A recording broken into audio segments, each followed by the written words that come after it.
Hello everyone, welcome to IFS. कैसे हो दोस्तों? आप सभी लोगों को पता है कि सीएसआर का रिजल्ट आ चुका है और आपको मैंने बहुत सारे ऐसे एक्सपीरियंस से मिलवा भी चुका हूँ। तो और एक बार वापस से हम ऐसे एक्सपीरियंस से बात कर लेते हैं, जानते हैं आखिरकार उनकी स्टोरी क्या है। मिलते हैं शोभा से। वेलकम शोभा, आपका हमारे इस यूट्यूब चैनल पर। नमस्ते सर। शोभा, सबसे पहली बात कि क्या रहा आपका इस बार रिजल्ट? सर मेरा इस बार 95 रैंक के 890। क्या रहा, एक बार वापस से आप बता दीजिए। सर मैंने इस बार CSIR एग्जाम में 95 रैंक के साथ क्वालिफाई किया। ओके ओके, बहुत बढ़िया, कॉन्ग्रेचुलेशन। शोभा, आप आईएफएस के किस प्लेटफॉर्म के साथ कनेक्टेड थी?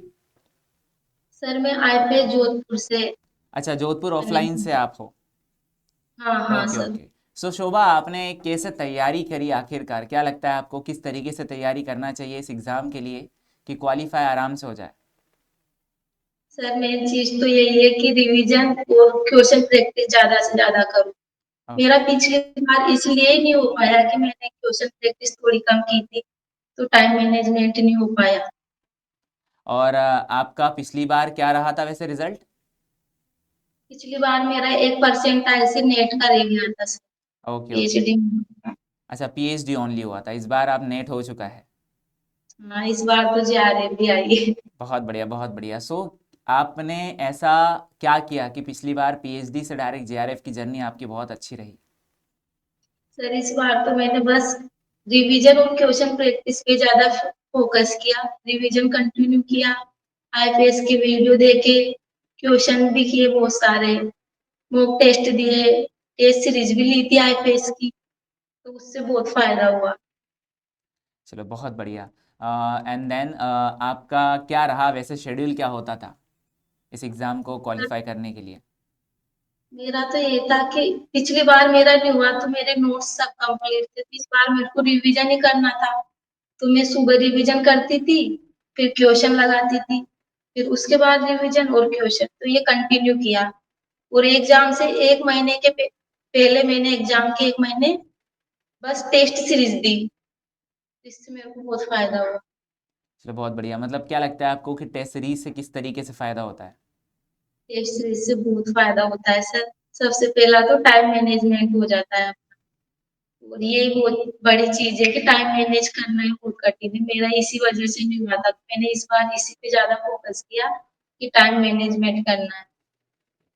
अच्छा, आपको क्या लगता है कि टाइम मैनेजमेंट करने के लिए और क्या करना चाहिए जिससे कि प्रॉपर एग्ज़ाम के अंदर सारी चीज़ें हैंडल हो जाए? बस प्रैक्टिस ही है सर, प्रैक्टिस ज्यादा से ज्यादा करनी चाहिए और तो कुछ नहीं। आपका क्या क्राइटेरिया था इस बार एग्ज़ाम के अंदर पार्ट सी पार्ट बी के लिए? कितने क्वेश्चन अटेम्प्ट करे थे आपने? पार्ट सी में मैंने 24 किए थे, उसमें मेरे 70 सही थे। और पार्ट बी में मैंने 27 किए थे, उसमें भी मेरे 20 सही थे। बहुत पार्ट बढ़िया। ये मैंने छोड़ा था सर, बस अच्छा, 2 क्वेश्चन।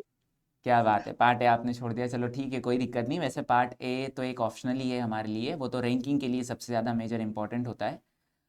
देन नेक्स्ट मेरा ये क्वेश्चन कि आपका पर डे का कैसा क्या शेड्यूल होता था? आप कैसे टाइम निकालते थे? कब आप सबसे ज़्यादा पढ़ना पसंद करते थे? सर मैं तो सबसे सुबह का टाइम बहुत अच्छा होता है, तो सुबह ज्यादा पढ़ती थी। फिर दिन में क्वेश्चन प्रैक्टिस कर लेती थी। यही था। और घर से बाहर रहती थी। अच्छा अच्छा, मतलब आप जोधपुर से ही बिलोंग करते हो क्या? नहीं सर, मैं एमपी से हूँ। अच्छा अच्छा, एमपी से। एमपी से एमपी हाँ। से कहाँ से हो आप? एमपी से मैं श्योपुर से। अच्छा, श्योपुर से हो, बहुत बढ़िया। फाइनल मेरा एक क्वेश्चन ये है कि कैसे सोचा आपने इस एग्ज़ाम के बारे में? मतलब कहाँ से सर आपको मैंने मोटिवेशन मिला कि इस एग्ज़ाम के लिए प्रिपेयर करना चाहिए?